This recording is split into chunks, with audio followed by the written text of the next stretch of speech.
What's going on, folks? Welcome back to We the Champs. So good to be here with you. Hey, bro, I've been waiting to do a hoop session. Been waiting to do one. But I'm your host, Jalen. And of course, we got Uncle D here, a.k.a. Playoff Phil Blackson of Run the Food. Check him out. If you're a chef, you think you got what it takes, holla at them. Run the Food will put you on. All right. So it's NBA playoff time. You know, the regular season was drawn out. We're talking about the what ifs, what's going to happen in the future. And the playoffs are here. So this is real crunch time. Defenses are stepping up. Refs are swallowing the whistle. So let's get into it. Man, what series do you want to start with?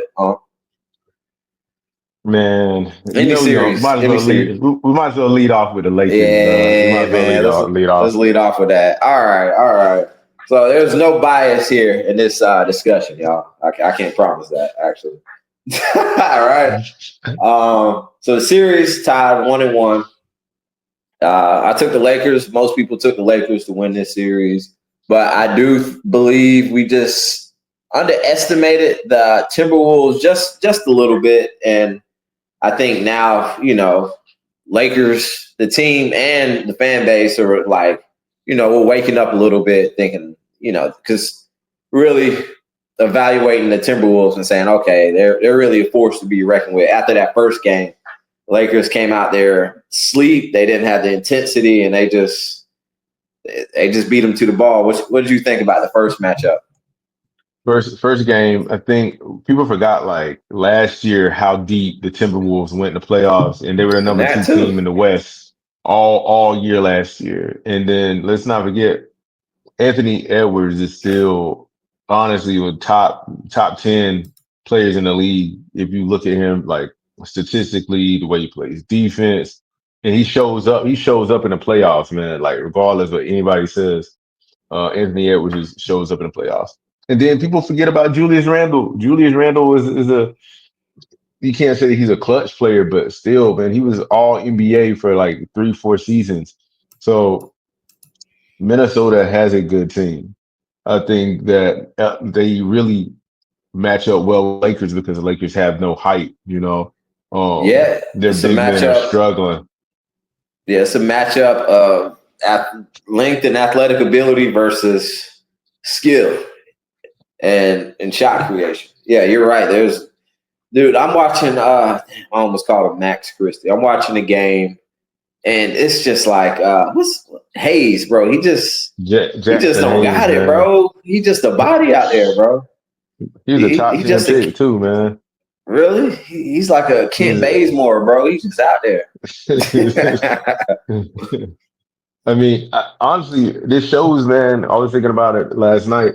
The Hornets trade where they rescinded and didn't take Mark Williams, man. They might as well have kept Mark Williams because they're not playing Dalton Connect anyway. Like Dalton Connect he's not getting any run. But if you at least have another big body who can grab rebounds, man, Luka's actually leading them in rebounds in the playoffs right now.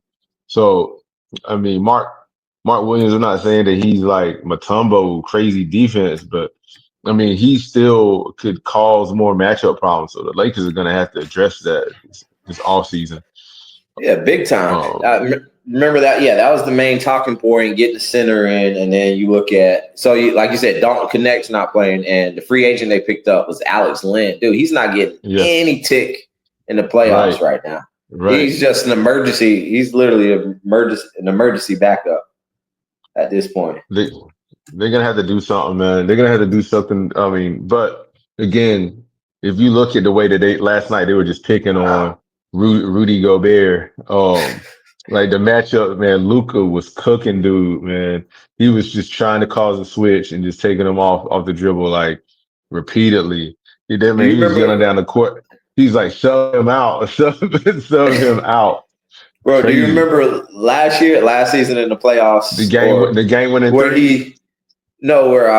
that too, but when Luka like faked him out this way, or I don't know, he did something crazy, and Rudy Gobert was like, just didn't even know what to do. Bro, he gets on my he's so annoying on the offensive side of the ball, bro. He only played 29 minutes, but how do you only get 6 buckets. I mean, 6 points, and you're the starting center. And like, what is up with that, man? Man, Rudy Gobert is. I look at it like this.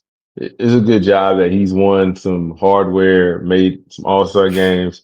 But even if you look at the Olympics, man, he had some DMPs in the Olympics for your home country. And they had to sit him down to win games. So that goes to show you, like I'm not trying to discredit his career or anything like that, but like at this day and age, man, he doesn't have the foot speed to like keep up with these quicker guards and just switching them on these pick and rolls. And like Luca is killing him. Killing his ass. So like it's crazy to watch, man. It's fun to watch, man.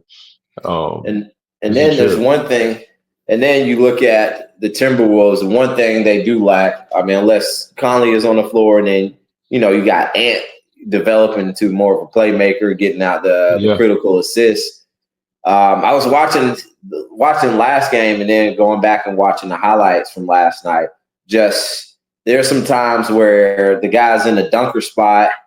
There's a defender right here, and the guy's behind, and they're driving. Then they made some nice layups, some and ones, but it's LeBron, Luca, or whoever else that's really skilled with passing would have just made that pass, bounced it, cut it through, dunker spot. Wow, and the Timberwolves they're not making those kind of plays, and I see that's what they're lacking, especially in the half court.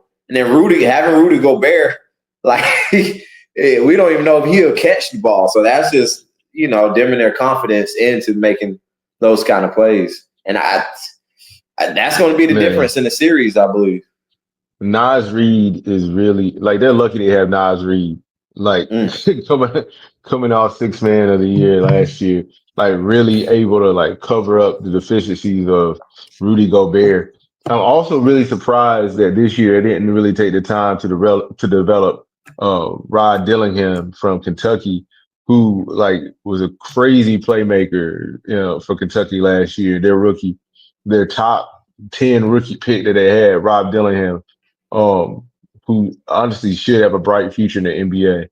So between Nikolai Alexander and Dillingham, they do have some depth at point guard, but they chose not to really focus on developing him. So we'll see, man. We'll see if the younger guys end up getting a little bit more burn, because you're right, man. Like Ant's having to create, he's having to score.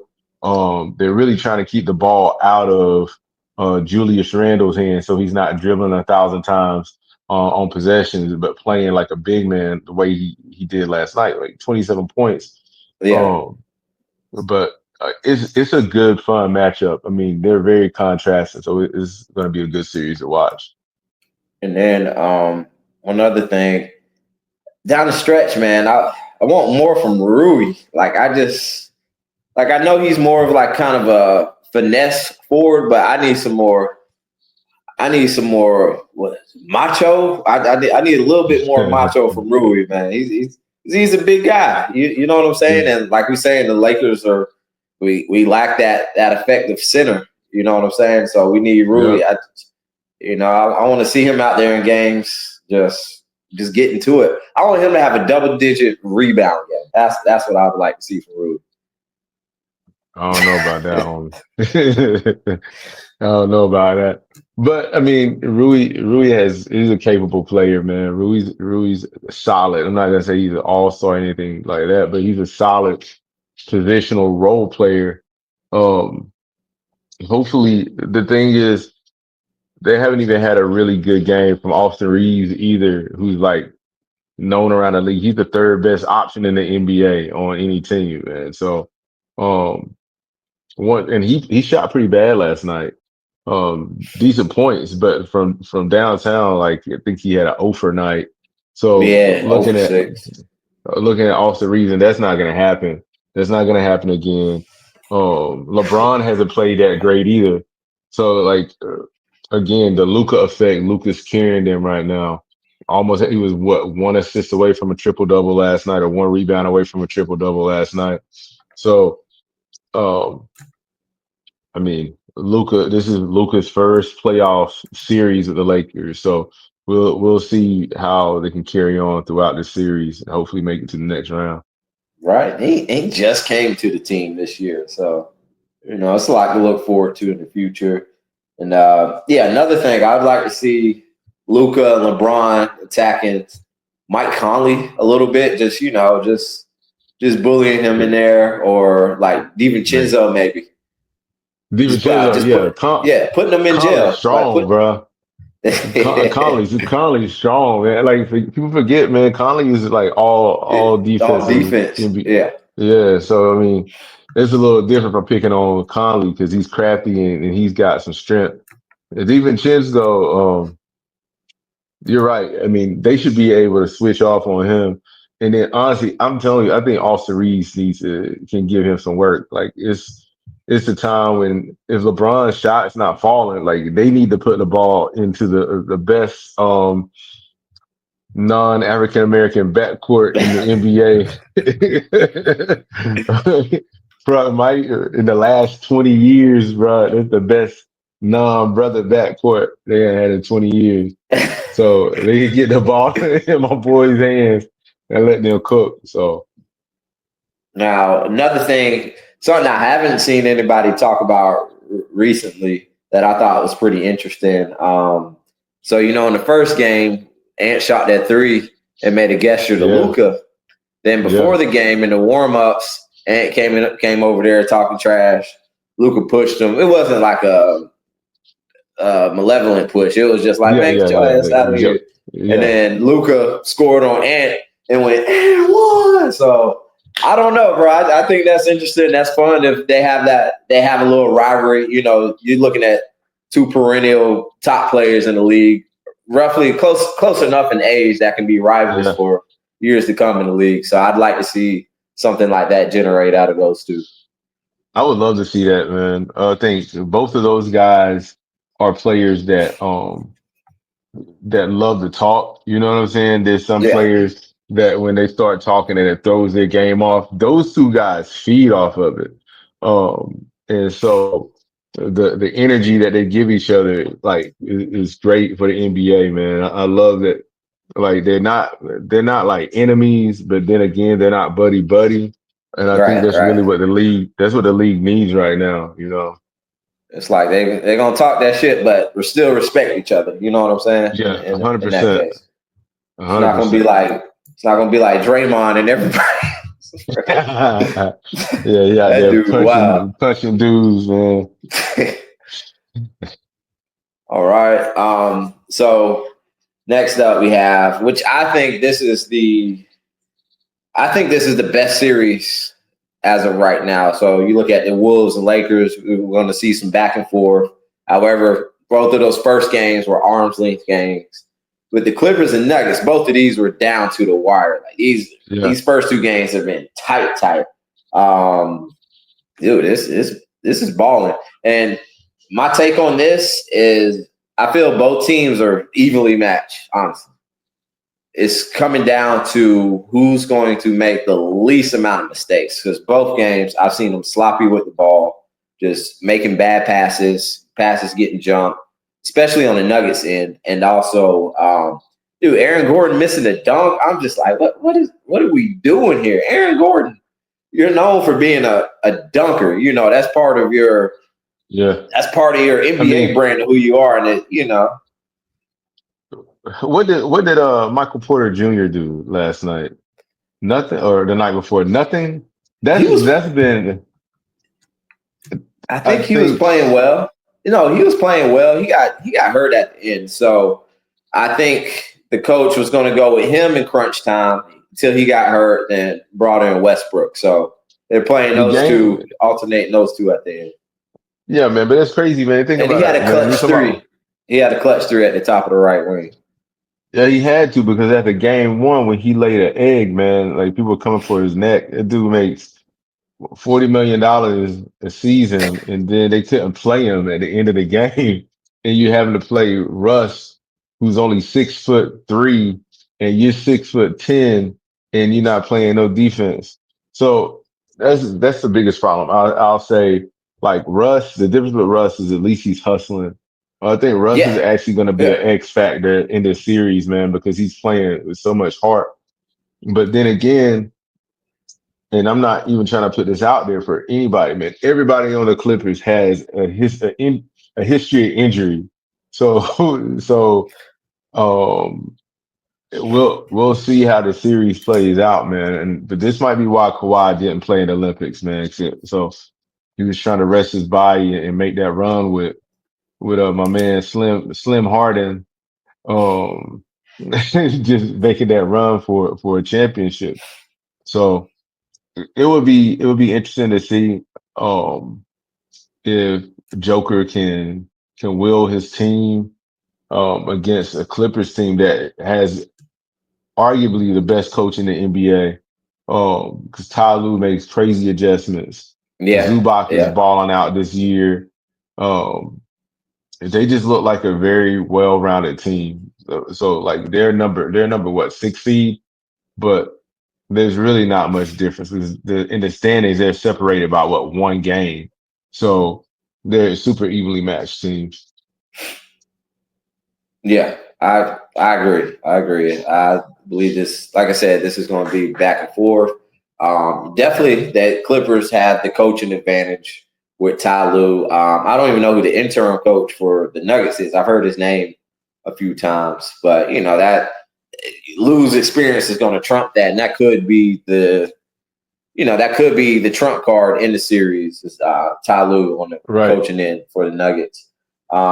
Yeah, Kawhi Leonard, dude, seeing his resurgence, seeing him ball is actually fun because, you look back at it a few years ago, you let the Spurs, went to the Raptors, won that championship, one and done. Bro, it was like a college season for Kawhi, bro. Just one and done. Just hoop, got the championship, and then bounce. That was really exciting. But now, I mean, he's dropping 39 points, jumping the passing lanes, D'ing guys up really good.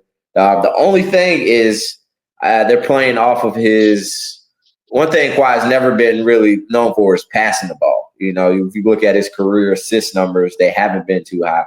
But in the last game, I'm pretty sure Lue noticed that and teams noticed that. And Kawhi made 2 kill shot passes in the game. So they're smothering him. They're attacking – they're blitzing him with a double team. And – I think it was Powell one time and Zubac the other time. They both ran to the free throw line bubble, hit the floater, and, in that spot, had space, and made the shot. Kawhi got both assists on those plays. I think that happened within like 2 minutes. So just little details like that I noticed is, that's going to be the total difference.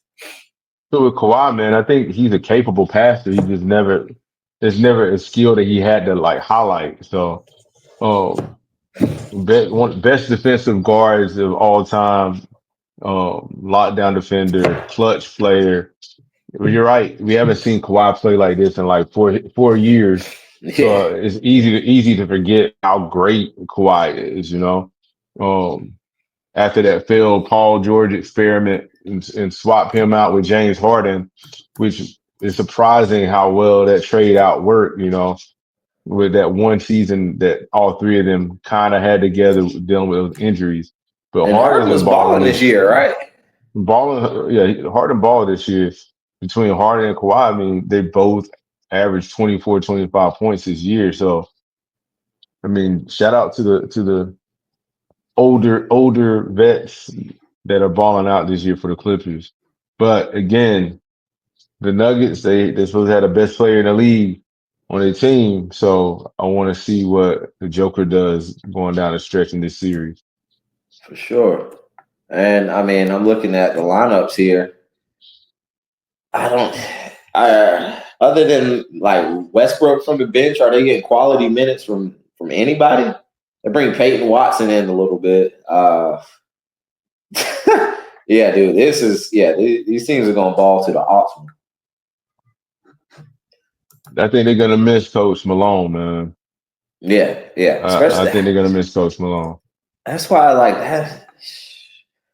I don't know, Coach man. Malone is a good coach, bro. Regardless of what anybody says, he's a good coach. just the timing, like at the end of the season, letting him go was just weird. It's just weird. Yeah, we'll see, man. Hopefully he lands on his feet coaching the Knicks after Tibbs screws this up. So we'll see. All right. Oh yeah, they lose to Detroit.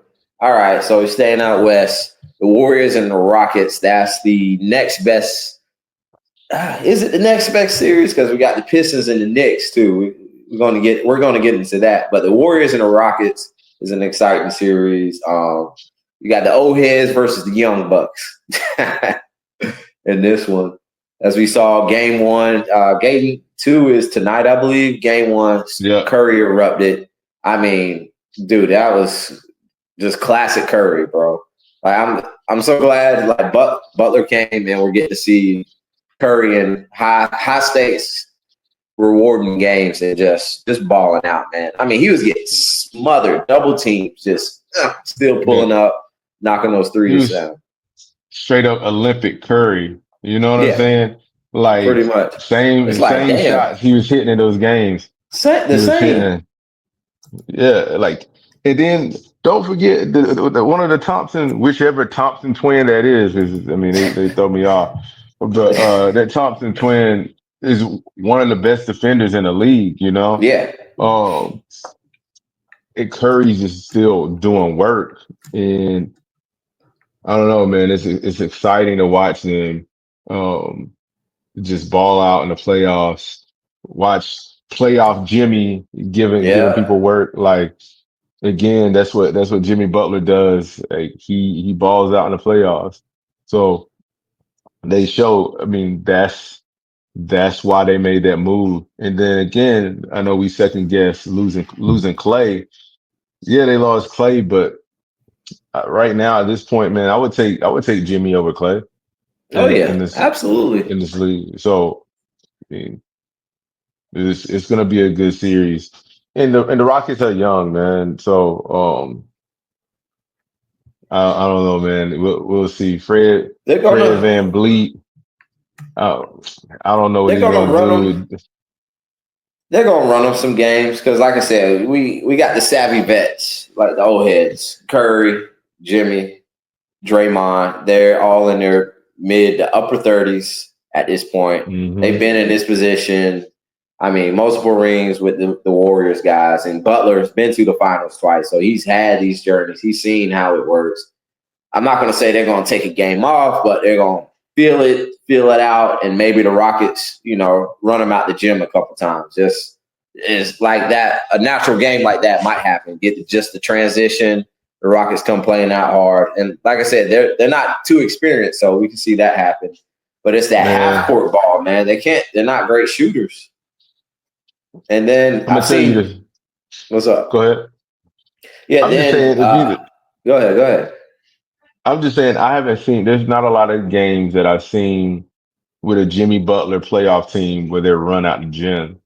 And so, if you're looking at Jimmy Butler in the playoffs, he's swapping Tyler Hero for Steph Curry. So in those positions, he has run and led a team to the finals with young Tyler Hero, and now he has a vet Steph Curry. Where in a half court game, man, like Jimmy's crazy in a half court game, and then you have Steph and Draymond who know how to like really control the ball movement in half court. So it's definitely a big thing. For sure. So I'm saying the Warriors in 6 or 7. What you think? I say Warriors in 6. 6, not 5. No, I wouldn't be surprised. I wouldn't be surprised to see a 5 though, but I say 6. More so, 6, I'm leaning more towards 7, but then definitely 6. And then like you said, watching them. Go ahead. What's up? I just think the Rockets are so well coached, that they'll make a series out of it. But I don't think Golden State will want to get back to. They're not going to want to go back to Houston for Game 7. So they're going to try to win it in San Francisco. Sure enough. And then you have, then just watching Jalen Green. Because what I heard about him or seen about him is he's crashing into the paint, and there's like 5, 10 dudes down there, and just jacking threes. They're just it's like I can see it. The Rockets are gonna play themselves out of this. You know, they're young, bro. They're young, so it's gonna happen. Yeah, like I said before, everybody has to feel that pain. You said Dylan Brooks is gonna do something stupid eventually, because he's gonna say something reckless to Jimmy or Steph, and they're gonna go off. They're gonna go nuclear. You know what I'm saying? So like they give them too much fuel. So whereas if they just came out, played their game, and they were humble, I think they would have a better shot. But I know they got like Dylan Brooks is gonna give them something to work off of. He's gonna give them some bulletin board news. That's what Dylan Brooks does. He gonna handle the gun. he gonna be like, That's what he's gonna do. He gonna be like, sucker, shoot me. They gonna be like, all right, well, I'm gonna shoot your ass up. All right, next.